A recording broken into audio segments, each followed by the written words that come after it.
The problem with most teams isn't a lack of ideas. The problem is how fast leaders shut them down. Welcome to the Leadership Career Accelerator, where we help aspiring leaders like you build executive presence, influence with impact, and get recognized and promoted. I am longtime CEO Barry Moline. My mission is to help you grow as a leader, elevate your career, and improve your life. If you enjoy learning leadership tools, hit subscribe. In return, my promise is to keep bringing you ideas that make you a better leader. I have a question for you. What if the key to better meetings, stronger teams, and more creative problem solving was learning how to improvise at work? Most people think improv belongs on a comedy stage. But this episode shows how the same skills apply every day at work, especially when teams need to brainstorm, adapt, communicate, and solve problems together. Jon Colby explains how yes and, the magic if, and simple meeting shifts can help leaders create more trust, more participation, and greater momentum instead of shutting ideas down too early. You're going to learn how to, 1, use improv principles to build trust and encourage more creative collaboration. 2, you'll understand how to apply practical tools like yes and the magic if to unlock better ideas and solutions.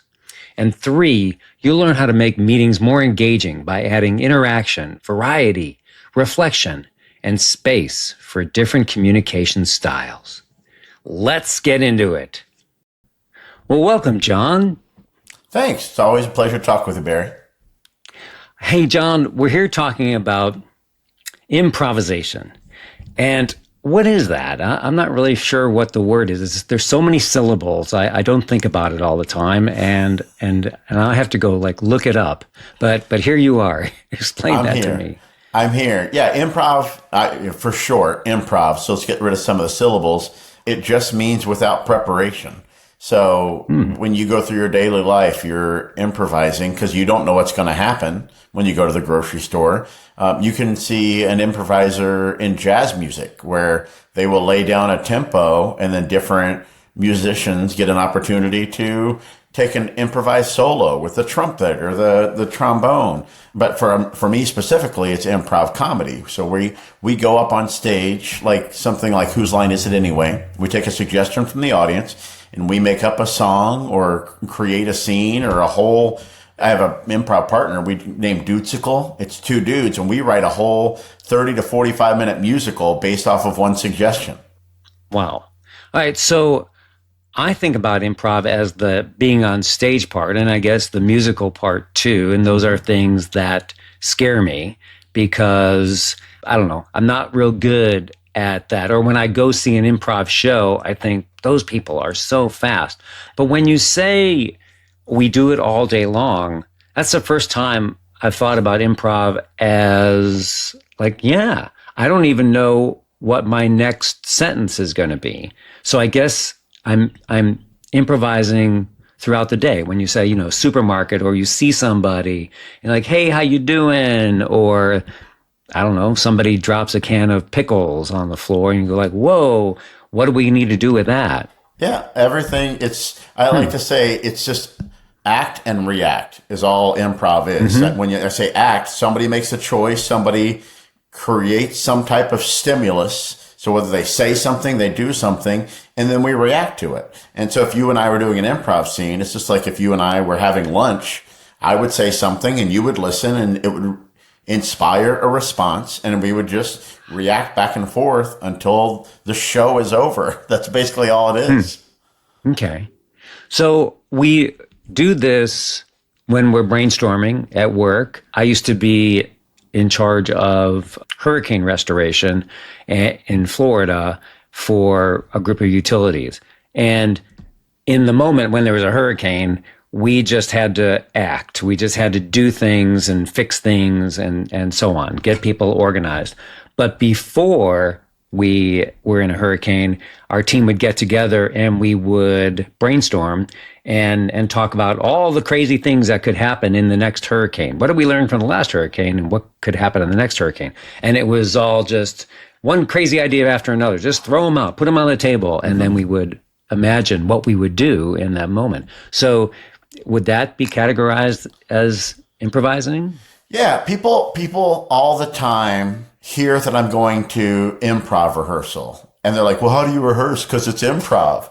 And I'm like, what we're doing is considering the possibilities so that we can set ourselves up for success within the scene. So when you start learning improv, there are several books on improv, and they always give you the rules. Like, here are the rules of improv. But what's interesting is once you get good enough at the rules, you don't have to follow them anymore. But when you're new, what you do is you learn these rules to kind of give you some guidelines to tee you up to be more successful. So one of the big rules we say is don't ask questions. Because if we start a scene and the first thing I do is ask you a question, now all of a sudden you expect yourself to have the right answer and you don't know what I'm thinking. And so if I were just to say, what's that? Which is one of the worst improv starts you could have. Because like, I don't know what you're pointing at, what it's supposed to be. If I say the wrong thing, I don't want to throw you off. So instead you say, look out for the bear. Now I'm naming what it is. I'm calling to the severity of the situation. And now it's easier for you to react to, holy cow, there's a bear in the room, right? So you learn these rules. It's just like being proactive at work. You make a plan, but let's be honest, nobody's ever made a plan that went exactly the way it was supposed to go. So improv allows you to be flexible and adaptable, even if you have a plan in place. Yeah, that's perfect. All right, so you help organizations be better in a variety of ways by using improv. And as we've already identified, improv is something that we're doing already all day long. You're just sort of, I don't want to say formalizing it, but raising it to the surface. Yeah. This is something you're doing. Now let's actually use the thing that you're doing. One of the things you talk about is building more trust and creative teams. How do you do that? Okay, so let's give a generic example. We've all had the devil's advocate boss before, where you bring an idea and immediately they start saying, but what about this? Well, hold on, what about that? And they start tearing it down. In improv, we say you're tearing down the scene, right? So in improv, if I walk up and say, what if we were to try this? The improv phrase, and you've heard me say this before, is yes and. Yes, if we were to do that, we could do this. And you build, like you said, build trust, build teams. It's literally building where we are working together to build something up. So one of the big things early on when I'm working with any organization or even a married couple is teaching people to start by reacting by building instead of tearing down. And so you have people that feel like they're heard at work. They feel like their opinion matters. They feel like they're a part of a team instead of the boss gets to tell us what to do and we don't give our ideas, we just listen. So I think the reason why people say no, and Chris Voss in his negotiation work actually wants his counterpart to say no. And that's because no means that you're in control in some way. Yep. And what Voss will do is allow you to say no and then build on it in some other way. He likes to phrase questions in that way that start with a no and then tell me what you would like to do. So it actually is, no, I don't want to do that, but I do want to do this. Yeah. So, I mean, it's just phrasing. The point is that I'm guessing that those micromanaging bosses are just want to demonstrate some level of control of the situation. And so when you say yes and, is there a way to, I don't know, the first thing that comes to my mind is just a short phrase that says, okay, let's build on that. And meaning, I'm in control of this, in my response at least. I'm in control of this. I'm going to go with you. I'm setting the scene, so to speak, in terms of helping you out, as opposed to I could say no, like, nah, I don't know, I see too many problems in, A, B, C, and D. Mm-hmm. However, if I'm going to go yes and, I mean, obviously we're talking about the workplace, Yeah. is making sure that people know that I'm with you, and I'm also exhibiting a level of control. Have you encountered that? But yeah, I mean, you're always going to have some either level of control or desire for control. I think that's natural because when you're working in an industry for any amount of time, you gain experience. And so that experience says, I know what I'm doing. I'm going to drive the car. In improv, if one person is, we call it driving the scene the whole time.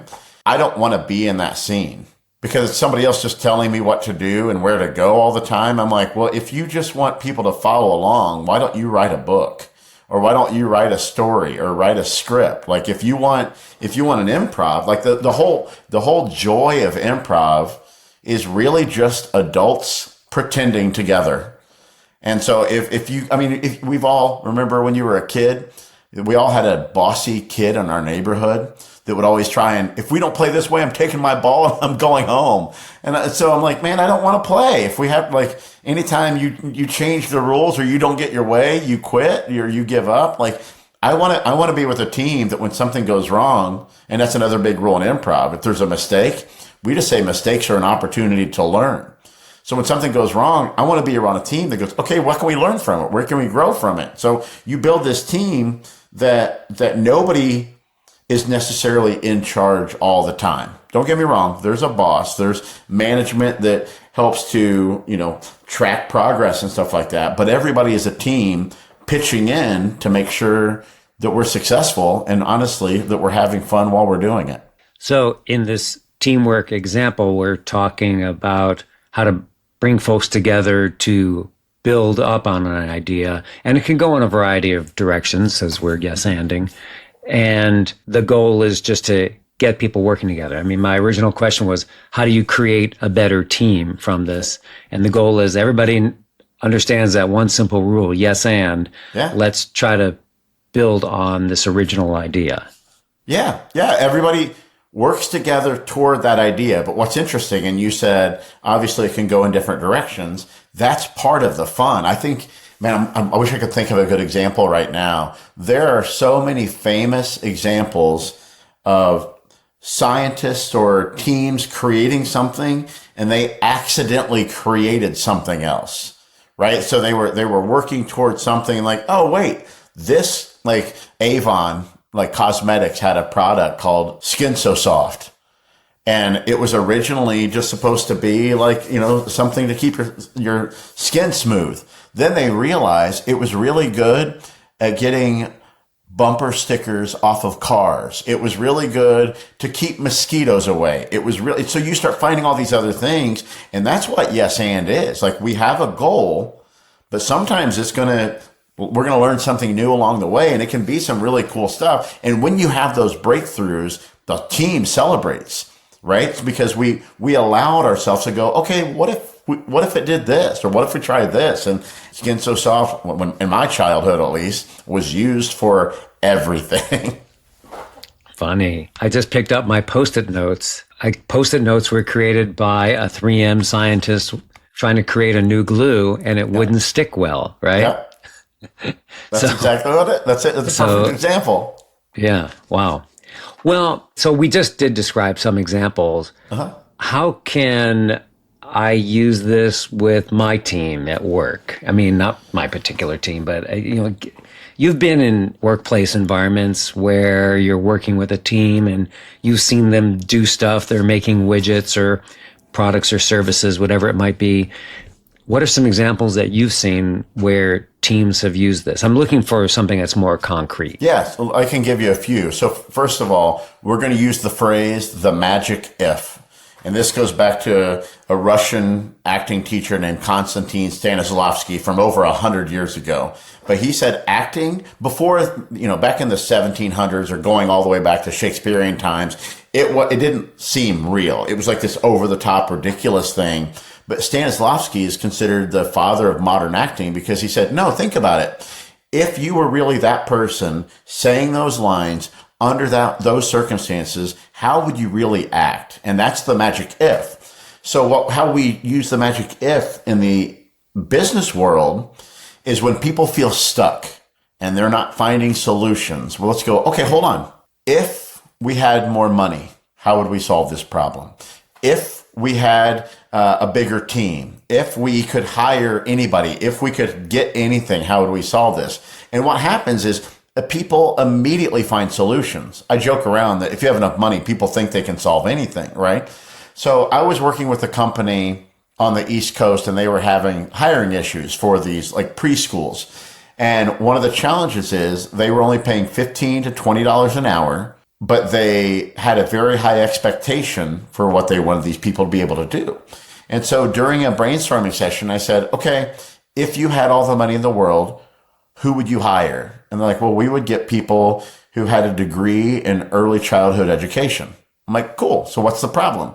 Like, well, they won't take $15 an hour in New York or in Philadelphia or whatever. I'm like, okay, so here's where we get creative. This is what we want, but this is our realistic baseline. How do we meet in the middle? And here's what they came up with. Well, we can't hire the graduates, but could we get the college students that are juniors and seniors that are going to be early education, graduates?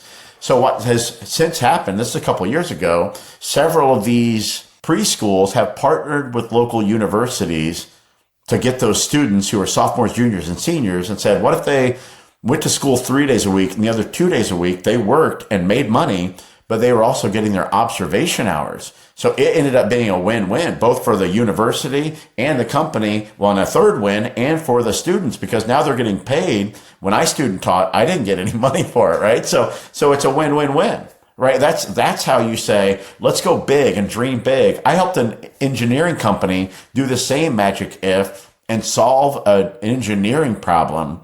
The CEO after the day told me, he's like, you just solved a $45 million problem. And I told him, I'm like, you're not paying me enough, first of all. But really what I said is, I'm like, I didn't solve anything. I just got them out of their own way because they were so caught up in what can't happen, caught up in the obstacles. And I'm like, no, let's look at solutions. And literally with that group, I said, hey, don't worry about the cost. Don't worry about the manpower, and don't worry about gravity, because they were so worried about how they would move this. So I'm like, don't worry about gravity. What would you do if you didn't have gravity? Like, well, we could build it off site and float it in. Wait, you mean gravity like on Earth versus outer space? Okay. Not Earth's like seriousness. And gravity holds things down.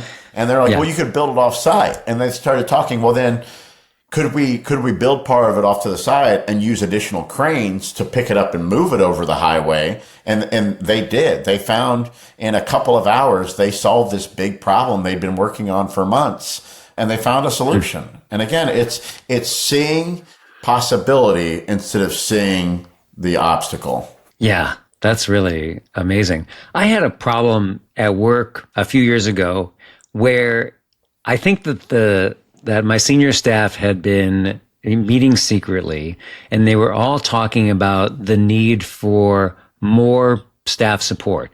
We all need assistance, and it was definitely plural. We need more people to help us with this variety of tasks. And I guess they weren't coming at me all at once. They were coming at me with, in just little comments here and there, small meetings. I sure could use somebody here. And they were all doing it. So we had a staff meeting, and I said, I've been hearing this a lot. So I don't know exactly how to create a person or a variety of people to do this, but what if we had unlimited money? Yep. I use that technique, and I don't know why, but what if we had unlimited money? Let's just make a list of all the things that you want your assistant to do. And we made a list, just a big, long list. And it turned out that all the things that needed to get done were actually small and could be done by a part-time person. So I said, let's hire a part-time person, and they can work for everybody. And people couldn't argue with me because they all thought they wanted a separate Sure. full-time person for Yeah. themselves. But it was very clear after we made a good detailed list that, oh yeah, that doesn't take that much time, but it just takes me a lot of time because it pulls me away from other important things. And they were sort of equating the important thing with the thing that, someone else needed to do. Anyway, the point is hold on, before we move on, Yeah. shout out to you for being yes and.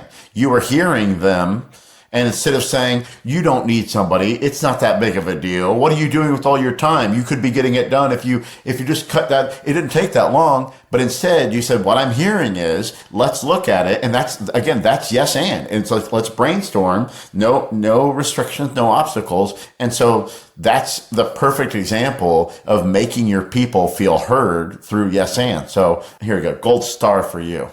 Good work. Well, I will say that I was a little nervous when I brought people into the activity. I didn't prepare them. I just said, I've been hearing this from a variety of people. It was a regular staff meeting. And then I said, we have time available today. Let's talk about this and let's just let it flow. Yeah. And as a result, I thought it was going to cost me, $500,000 instead of $30,000. You know what I mean? But still, I just wasn't sure where it was going to go. So, fortunately, the tasks that people were really concerned about were small and doable by an assistant. Yeah. So if you were on stage, I bet the same thing. As much as I know you, I bet the same thing would happen. You said you'd be nervous about getting on stage. But then you'd find at the end, you're like, you know what? Yeah, I just listened, I reacted, and it ended up working out. So it's the same thing because you were nervous at what you didn't know. You couldn't script it. You couldn't know how it was going to turn out. But again, that's how a lot of improv is, right? There's a little trepidation going in, but the results are usually worth it. Yeah, and at work, we often have an example for whatever it is we're talking about in a meeting, we're brainstorming in a meeting. And there clearly are techniques that allow us time to think. When we think about improv or on stage improv, there's a quickness to it. And maybe that's something that limits people or, gives them trepidation. When we talk about improv in the workplace, I think it may be incumbent on a leader to say, take some time to think for a minute. Yeah. And then we'll go around the room. And of course, it's traditional brainstorming technique, but, one person, one idea, and we'll keep going until the ideas are exhausted. It allows people the opportunity to listen to others. And if they were going to say that idea, they can scratch it off their list, but they might have had 2 or 3 other things on their list. No one dominates the conversation.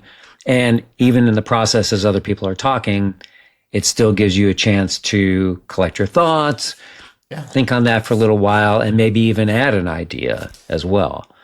So there are ways to do it that are maybe in a more, I hate to say controlled environment, but at least there's a little more time to breathe. It's a relaxed environment, right? Yeah. But what's interesting is I know several improv teachers around the country. There's one named Jimmy Carrane who teaches improv in Chicago, and he literally has probably a 6 or 8 week class called The Art of Slow Comedy. And so often when I work with young improvisers, and when I say young, I mean young to improv, not young to life, because, people can come to improv at any age. One of the first things I think I try and teach people is to slow down. People try and go fast because when you watch it, you feel like it's fast. But when you're on stage and you're used to it, I mean, from playing hockey, when you first get on, it's frantic, but as you get used to it, the pace slows down, right? It's just you feel more in control, so it slows down. So from the audience, it feels like it's going fast, but to a seasoned performer, it just feels like the rhythm of life. And the rhythm of life has pauses. And I try to explain to people when they're nervous, I'm like, but I'm not saying anything, it's quiet. I'm like, think about it. When you watch the Oscars and they show all those clips aren't just people talking the whole time. Those clips is somebody going, where have you been? There's this long, quiet pause. It's where right there. But that pause is what draws you in. And those pauses are what allow you to think as a performer. But those pauses are what we say, allow the audience to catch up. And so when you go too fast, the audience doesn't get a chance to laugh. They don't get a chance to think. They don't get a chance to connect. And those are the same things you want in business. We want people to think. We want people to connect. And we want people to even laugh because it means we're having fun and we're happy. And, positive psychology says we're better at work when we're happy. So allowing things to breathe helps us on stage and in business. Yeah, that's really important. And good for people to know that it's not just about quickness. So running meetings, is there a way to use improv that makes our meetings better? I mean, specifically to meetings. Is that something that you talk about? That's funny you ask, Barry. My newest keynote is literally called "Your Meetings Suck," and it's a 1 hour. It's a 1 hour keynote, basically showing why they suck, giving you the science behind how you can make them better, and actually teaching you the whole format. But we don't have a whole hour right now, but let me give you the most important parts. The most important part is we try and talk too much in a meeting. The leaders think of a meeting as an information dump. Most meetings, one or two people talk and the majority of people just listen. But I won't get into all the stats, but let me give this very important stat. A child's ability to sit and listen is about 1 minute for every year they are old. So my 5-year-old could listen for about 5 minutes and you'd lose her attention. 5 minutes max. My 7-year-old gets 7 minutes. If you have a 15-year-old, they get 15 minutes. The attention span stops growing at 18. So whether you're 18 or you're 65, your attention span is 18. That's why the longest TED Talk is 18 minutes. It uses that neuroscience.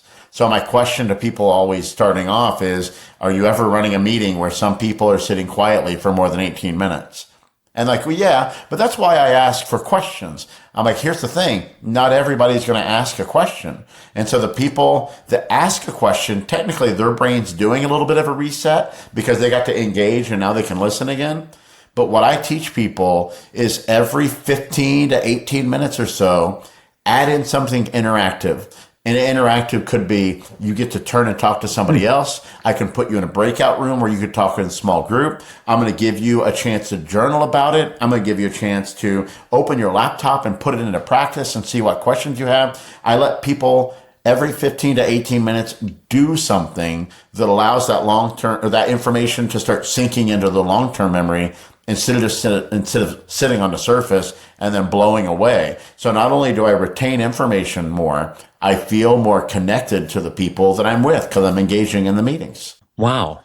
So that's one great technique. Yeah. So in meetings, but overall, is there a structure to meetings that we should be focused on? Okay. So I get the interaction part and that's huge. That should change everybody's meetings immediately. Yep. And even if it's in a small way, you're just breaking the flow and getting people to use their brain in some other way. So I get that part every 15 to 18 minutes. How else can leaders, run a meeting so that what did you say? So that they don't suck?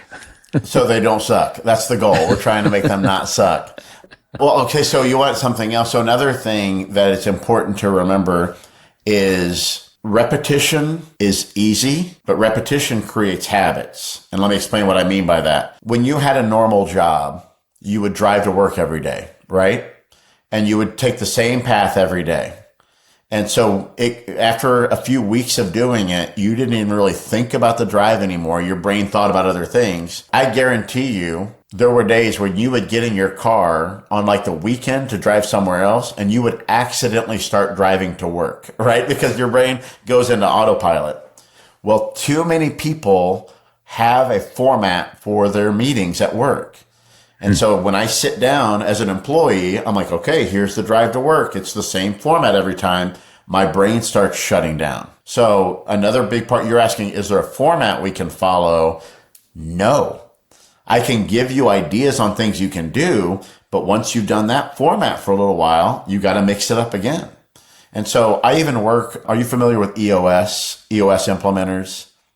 No. So EOS is basically a process that a lot of businesses, small and medium businesses use to kind of standardize a lot of things. And it's a employee operating system. I think that's what it means. Well, they have a meeting format. And it's very good. I actually work with some companies ongoing that use EOS. But what I do is try and teach them ways to take the EOS meeting format and move it around and flip it and change it up. Because once they get used to it, like anybody that's listening, I'm sure you have a lot of leaders who are familiar with EOS. If you've done it for a while, you find the value in it. But then the word that keeps coming up is stale. It feels stale because you're doing the same thing. So even when you have something that works, don't get comfortable with it. Don't get complacent. Keep challenging yourself to add new elements. Instead of just turning and talking to somebody, instead, what I want you to do is, we kind of talked about the pros and cons of this. I want you to spend 5 minutes with a partner, decide who's pro and who's con. These don't have to be your real opinions, but I want you to have a 5-minute debate with your partner about it. And so you're finding these little ways to gamify things. So I do something where I tell everybody to wear a hat. And so like, okay, so I want you all to have a conversation with your partner, but I want you, like, that one person in this meeting who always has something to say. Like, and if I'm close enough with them, I'll say, like, we know it's Todd, right? Todd always has input. I'm not hating on Todd because I love Todd's energy, but Todd always has something to say. And then there's also somebody in the meeting, Rebecca, right? Rebecca usually only speaks up like once in the whole meeting, but she says something really insightful, right? So what I want you all to do right now is, as we go through this next 10 minutes of material, I want you all to put your Todd hat on. I want you to shout out any thought that you have in your head that might be relevant. Raise your hand, interrupt me, and share it out. So now we're all like super engaged. Now, for this next section, we're all putting on our Rebecca hats. So no comments, no debates, but I want, if you need to, you can take a couple notes. And then afterwards, we'll have a few seconds of silence.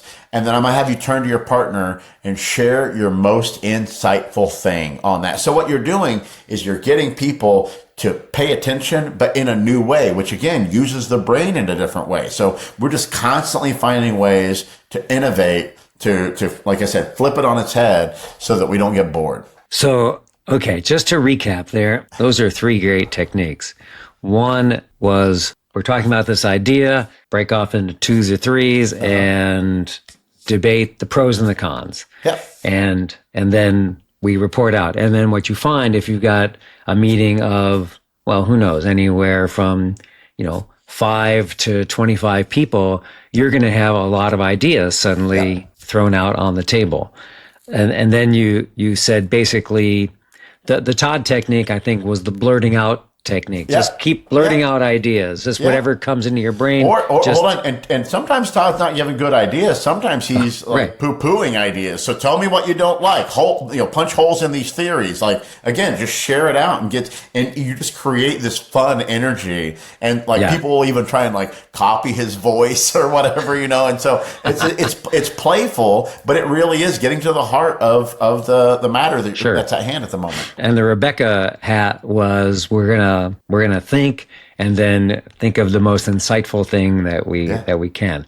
And I can see how you definitely would be using different parts of your brain, because I don't know, with Todd, obviously no filter, and with Rebecca, you're trying to ingest as much information as possible and really think through it. And in my mind, as I'm thinking about this, I'm thinking in analogies. What is this like? It's got to be like something else. Yep. And so what lesson does that teach us? Yeah, those are 3 great techniques. Wow, I love those. So, learning from mistakes. This is we're constantly, trying things. We respond. They don't always go well. I know that when I worked at a trade association, we would hold events all the time, and it would be kind of magical if nothing went wrong. And that rarely happened. There are always things that went wrong, things that we didn't anticipate. And sometimes we handle them well, and sometimes we didn't. And after every meeting, in a 3-day meeting, there's going to be a lot of things that go wrong. Mm-hmm. We would always have a post-mortem, what happened? What do we learn from it? And what can we do better?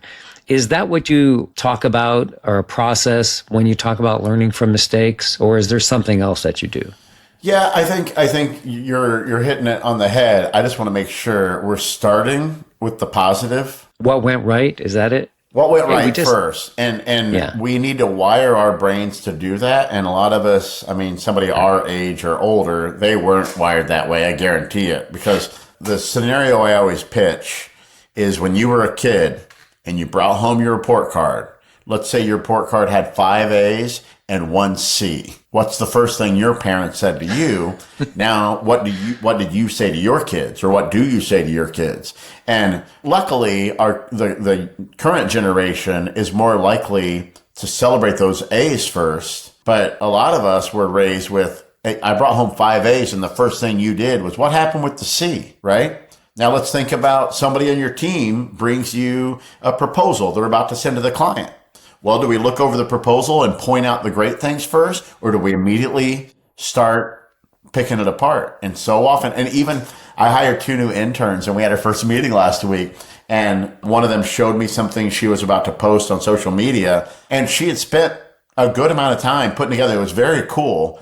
And the first thing I said was, hey, can you add a caption? And I'm like, oh, no, it's too late. And so I finished that sentence and I said, I'm sorry, let me say this. This is awesome. I love this and this. I love how you did this. And how did you come up with that? And then she started talking about it. And then she said, now we could mention the caption thing, but also mention, she goes, and if you want, I could do this. And if you want a logo at the end, she already had some other things that she was unsure of. But before we even got into that, I picked it apart. And so part of that no mistakes mentality is when things go right, I can still tell you things that could be better. But when things go wrong, I could still point out some things that went right.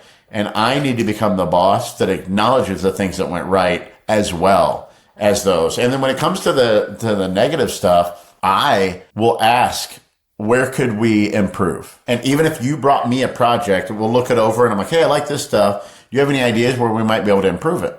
And so then I'm not even nitpicking you yet. I'm letting you have a chance to. And so often they will bring up ideas and stuff like that. So it's a collaborative thing. Even with something as big as like an employee review, I don't have an employee sit down and start going through, here's where you need to improve.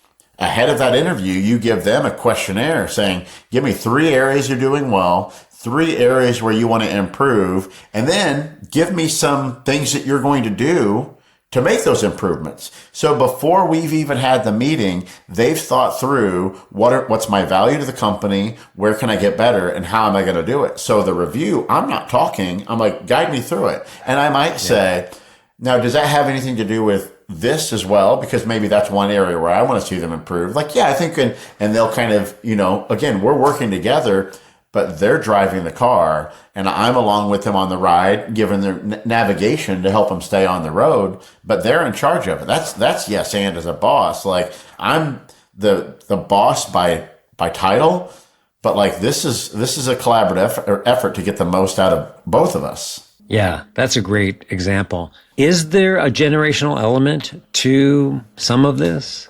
I mean, can old dogs learn new tricks? Or I mean, that's one question, but I think the other question is, are younger people better at being more open-minded? So kind of 2 parts there. I mean, I don't want to completely stereotype because I know some, old dogs that are challenging me to come up with even better tricks. And then I also know some young people who are just as blinders on, focus, and don't want to deviate. So I think there's a little bit of both, but I do think there's a shift, I think, starting with millennials, because, I'm right on the cusp. I'm called a Zennial. I'm right between Gen X and millennial. And I think the younger generations are more comfortable with the collaborative process, and they want to have a voice, and they want to work together on things, where older generations are more like, well, the boss says what to do and we do it. The parents say it and we follow it. However, the younger generations, when they talk about this teamwork, working together through things, they will often prefer to do those things digitally. So let's get on a Zoom call and do it. Or why don't we use like one of those like Asana? There's these like different projects where people can all put the parts they're doing on this app. And so we don't even need to talk. You can just check us on it and see what I've done. And you'll see when my tasks are complete. And then you finish that. And I'm like, and then they'll send each other a Slack message saying, or, hey, don't forget to finish these things so I can do that. I'm like, why don't we just hop on a call as a team and talk about it? And the older generations are more, let's sit down and talk about it.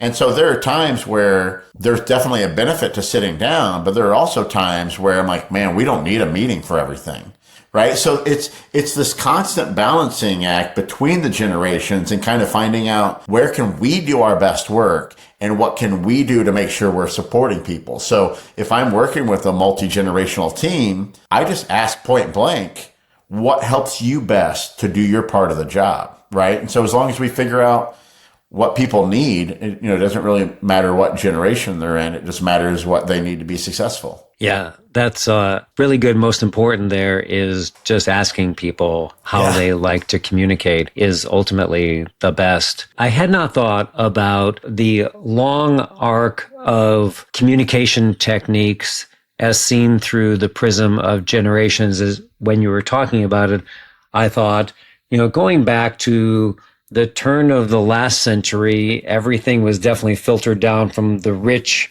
owner boss down to the worker bees. And it was just, that's the policy and that's the way we're doing it. And you can see an evolution over the 20th century as technology picks up and greater autonomy builds among employees to today, when there's so much opportunity to be autonomous. And by autonomous, I don't mean work alone. It's just there's so many ways to communicate. Yeah. And now we just have a lot of options that the top-down approach is not a habit that's ingrained in younger people, because now, you can start a business sitting right here at your computer and you can just ask ChatGPT, what would be a successful business today? And then just go do it. Yeah. Whereas in the past, you can make a full-length movie. You could write music all using, AI. And those concepts were just completely out of reach. I'm not saying that they're great or that's the way we need to go. It's just that the concept in general just didn't exist. So therefore, any offshooting, any entrepreneurial activity was never part of the thought process. Yeah. So anyway, technology has shifted, and therefore it changes the way our brains think about how to use it, and the limits that we have, or the lack of limits. Yeah, I was just thinking about the transition of the way we did things. Like, for example, in music back in the 30s and 40s, when they'd have radio shows, they would have a full orchestra there to play the music, and record it. Then we moved on to where, you can actually record your part in a studio, and then they can, they all have to be there all at the same time. They can put it together. Well, then, specifically, I'm thinking there's a band. I don't know if you've ever heard of Postal Service. There's a band, and they have a really good song. I'll text you one of my favorite songs after we're done with this. But Postal Service named their band Postal Service because it was two people on the opposite coasts, and they would record stuff and mail it back and forth to each other, and that's how they created it. Now it's to the point where people can create MP3s and send it to each other, and now there's somebody like Owl City. There's Owl City. I can send you one of his songs too. Owl City is just one guy that created it all in his basement, and it plays all these technical, digital instruments, and it's all done in his basement. So we've gone from you need a full orchestra in the studio at CBS in New York City to one guy alone in a basement, right? So that's kind of where we've gone. And it just opens up your mind to lots of different ways to do things. Well, Jon, this has really been a great conversation. I've gotten so many ideas, and I'm eager to share this with the world. Yeah, I was afraid this would happen. You and I, whenever we get together, we talk a lot. So I'm like, we could go on and on if we had time. Yeah. All right. Well, good. This is perfect. That we'll have a great summary for people, and I think that folks are going to learn a lot from this episode. Thanks so much. I appreciate you. You too. Wrapping up, what's the one thing you can implement today? One important takeaway I learned is improv isn't about being funny or fast. It's about learning how to respond better in the moment. That applies directly to leadership. A great team doesn't just execute a plan. It listens, reacts, adjusts, and builds on what others bring forward. The key idea from the conversation is yes and. Instead of immediately tearing down an idea, leaders can create more trust by saying, in effect, let's build on that. That makes people feel heard, and it opens the door to better solutions. The best practical move is when your team is stuck, use the magic if. Ask, what if we had more money? What if we had more people? What if we didn't have that constraint? That doesn't mean the constraint disappears. It helps people stop defending the limits and start seeing possibilities. Bottom line, better leadership often starts by replacing no because with yes and. What else could be possible? If you're tired of managing drama, chasing accountability, and carrying the weight of a low-energy team, it's time for a better way. I help leaders and organizations build stronger teams, healthier cultures, and real momentum.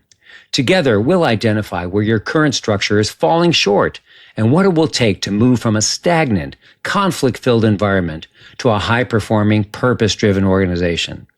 I speak and train frequently on leadership, teamwork and culture, influence and persuasion, and AI in the future of work. Now is the time for action. Click on the link in the show notes, schedule a call, and let's explore how to move you forward. I'm Barry Moline. See you soon.